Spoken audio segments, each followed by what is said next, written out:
Netanyahu wants to speak to the people of Lebanon and the people of Iran. He recently, I think yesterday, he made a video talking or basically wanting to speak to the people of Lebanon. And about a week ago, he made a similar video where he spoke to the people of Iran, basically um, calling for them to see if they like the regime they live under and, sort of asking them or sort of suggesting that there might be a better way. He asked them to basically think about what they want to achieve and what future they want to live in. When the first video came out, I was really thinking about making an episode about it, but both videos are about 3 minutes, and I didn't think there was enough in one of them to basically talk about it. But with another one that came out talking to the people of Lebanon, I think we can I think we can have a good show talking about both of them, talking about the similarities between them, and also sort of subtle differences, and also what I think might be lacking when it comes to the sort of communication to the people of those nations. I think generally, those two videos are not bad, and I like the idea of sort of yeah, basically talking to the people and seeing or sort of asking for them to reflect on their governments. But I think in some ways, in some arguments Netanyahu has used, I think he is misunderstanding a little bit the people of both of these nations, and I think uh, a much better words could have been used to yeah, basically try to have some change. uh I don't want to wait. And so welcome to the Daily Objective today.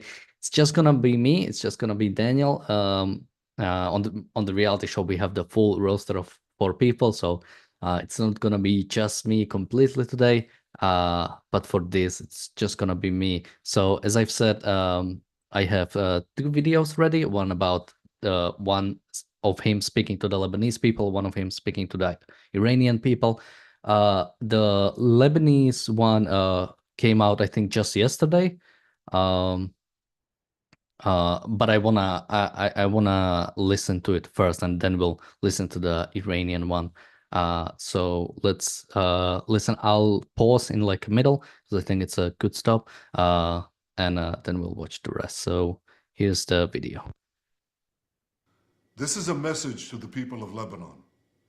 Do you remember when your country was called the Pearl of the Middle East? I do. So what happened to Lebanon?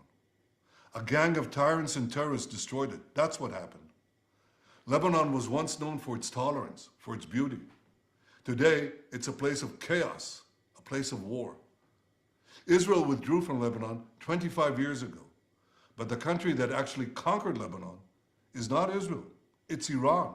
Iran, which finances and arms Hezbollah to serve Iran's interests at Lebanon's expense.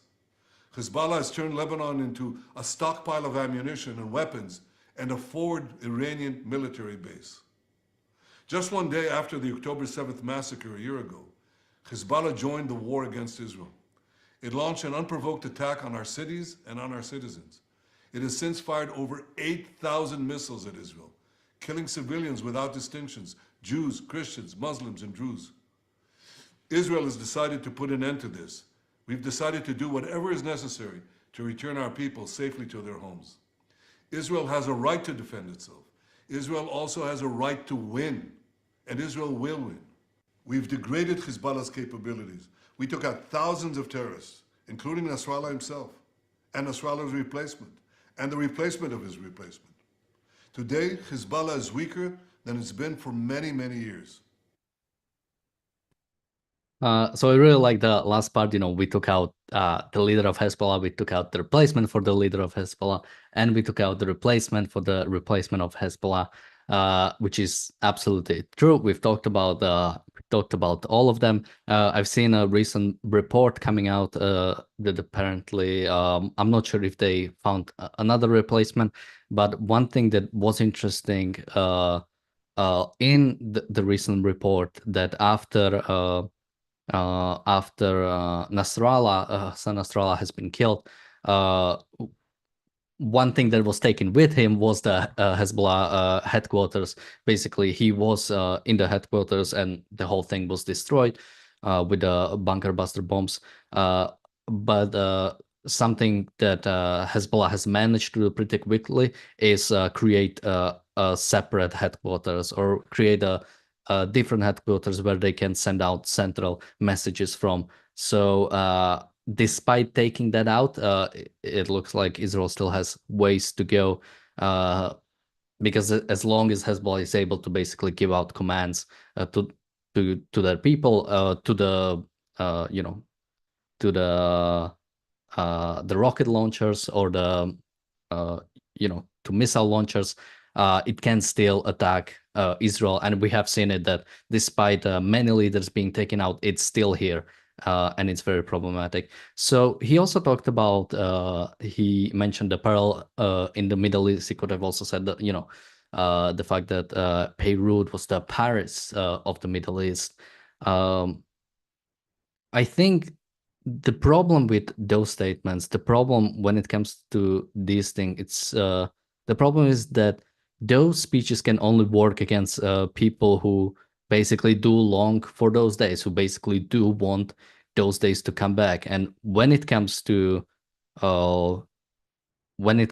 basically the people who have put Hezbollah in power, who are keeping Hezbollah in power, and now I'm not talking about Iran, I'm talking about the citizens of Lebanon. Lebanon has elections. I don't know how transparent they are, but many, Hezbollah is also a political party. It has many seats. I think it's like the second biggest party in the whole parliament. It is in the government, and it has many parties supporting Hezbollah. Hezbollah is included in the government, and Lebanon itself is not doing anything about Hezbollah. So there are many forces within Lebanon who do like the fact that Lebanon is doing what it's doing. As we've talked about for a long time, Lebanon had a chance to do something. When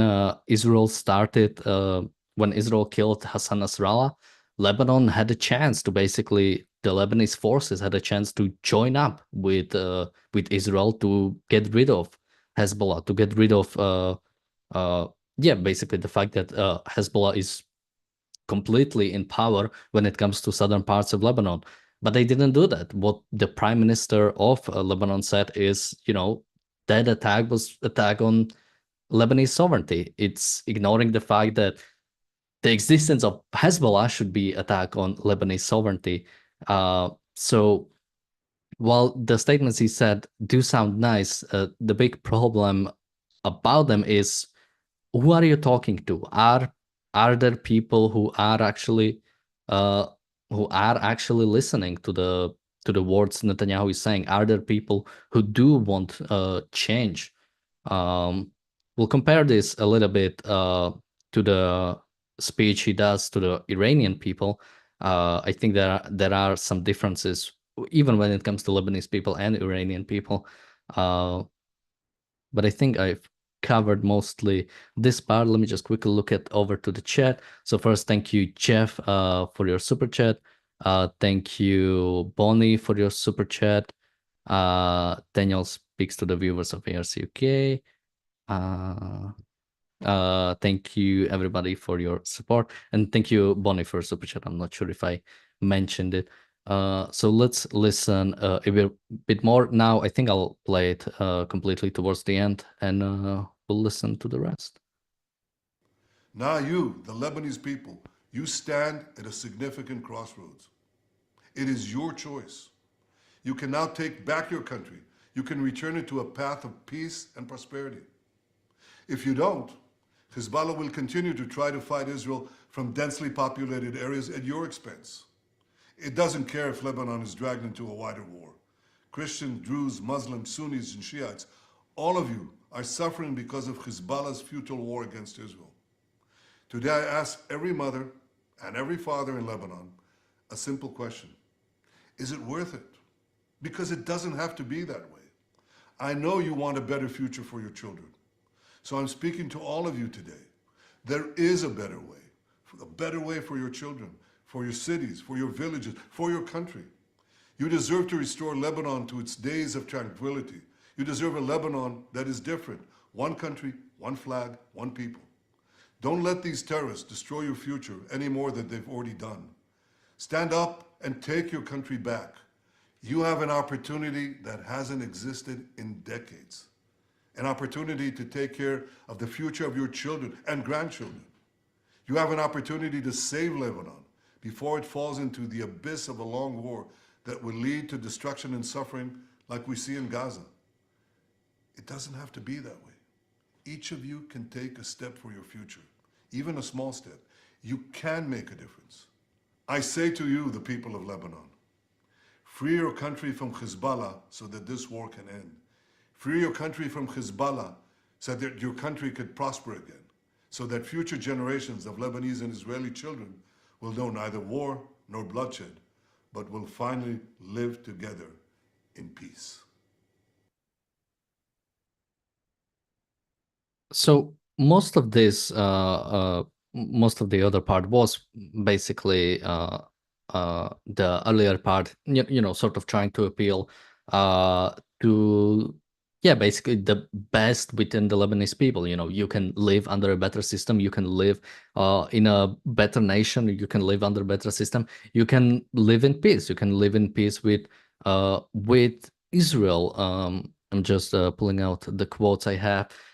You know, calling them, you know, this is your choice. And I sort of like that, but I think something really lacking when it comes to this. And you know, I have most of the notes are going to repeat. So he also said, is it worth it? I know you want a better future. That's always my biggest question. Like, do they? Because, you know, we've talked about the Palestinians for a long time. And whenever we talk about them, whenever we see the actions they do, it looks like they do not want a they do not want to live under prosperity.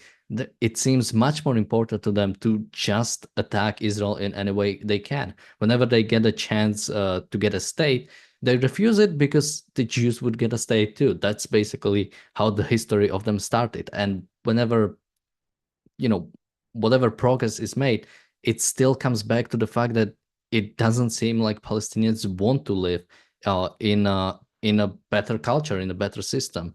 And unfortunately, it seems like it is very similar when it comes to the Lebanese people, because even again, calling them, you know, saying this is it is your choice. You know, now you have a chance to like do something.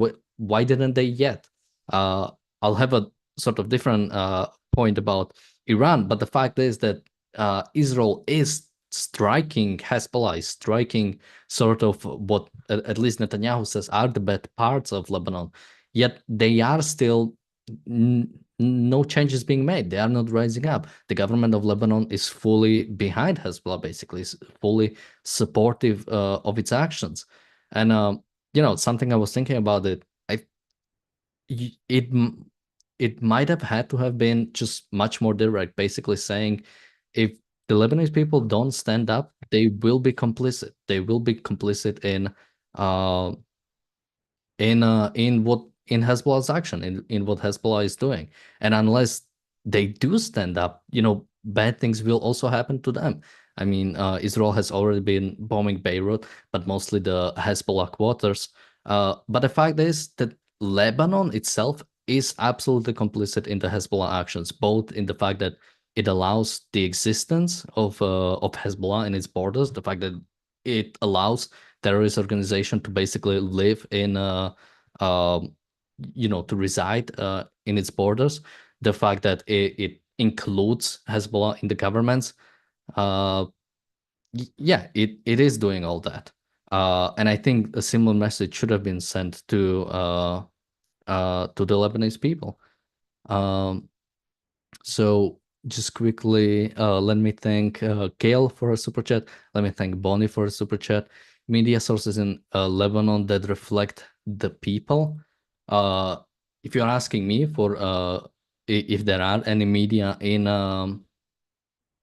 I I don't know specifically. I don't know how most of the media I see, sort of like, media in Lebanon are fully supportive of the sort of, you know, the Lebanese government in support of Hezbollah. Uh, are those different from what the Lebanese people want? Are the Lebanese people different from its government and from its and from the fact that Hezbollah is also there? It's hard to say. I want to see it. I really want to see them rising up, but I don't see anything. I don't see any although, well, I don't want to say that too much. We did cover some. There have been some villages basically not allowing Hezbollah to come in. There have been these things in small instances, but we haven't seen anything big, and we haven't seen anything that actually came out to anything consequential, anything that would bring up the fall of Hezbollah or bring up the Hezbollah aligned forces within the Lebanese government or within the Lebanese nation. So now, okay, I actually spent much more time on this than I wanted. So let's quickly jump over to Netanyahu speaking. Oh, I don't have it open. Let me bring up that I have it. We will now listen to Netanyahu speaking to the people of Iran. I speak a lot about the leaders of Iran. Yet at this pivotal moment, I want to address you, the people of Iran. I want to do so directly, without filters, without middlemen. Every day, you see a regime that subjugates you make fiery speeches about defending Lebanon, defending Gaza. Yet every day, that regime plunges our region deeper into darkness and deeper into war. Every day, their puppets are eliminated. Ask Muhammad Def. Ask Nasrallah. There is nowhere in the Middle East Israel cannot reach. There's nowhere we will not go to protect our people and protect our country. With every passing moment, the regime is bringing you, the noble Persian people, closer to the abyss. The vast majority of Iranians know their regime doesn't care a whit about them. If it did care, if it cared about you, it would stop wasting billions of dollars on futile wars across the Middle East. It would start improving your lives. Imagine if all the vast money the regime wasted on nuclear weapons and foreign wars were invested in your children's education and improving your health care, in building your nation's infrastructure, water, sewage, all the other things that you need.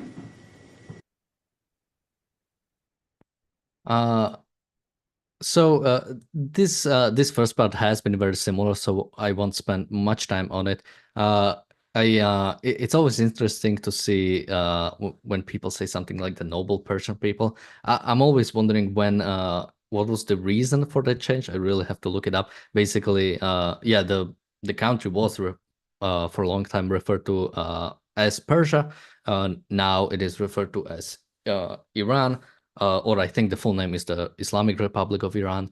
I'm wondering what has changed. But sort of he did very similar things, basically saying yeah, that instead of the government sort of taking care of its people, and of course I don't think that's the proper role of the government, but sort of the government is not doing the basic well, the government is mostly oppressing the Iranian people. It's not making sure their rights are respected. It's not making sure to create basically an environment where people can prosper. It is doing the absolute opposite. So that was very similar. Something I did really like is when he basically pointed out all the people, all the terrorists and tyrannical parts of the Middle East that Israel was able to basically eliminate, and saying there is no way Israel can reach. I really like that. But what I would like to see finally is some action against Iran. A report that I'll mention it here because I won't have time later. A report recently came out, or rather a news came out, that Iran has been contacting through secret diplomatic channels, all of the nations in the Middle East, saying if any of them aid Israel in Israel's maybe response against Iran, that they would basically suffer consequences. The countries that were mostly talked about were the ones that have American bases in them.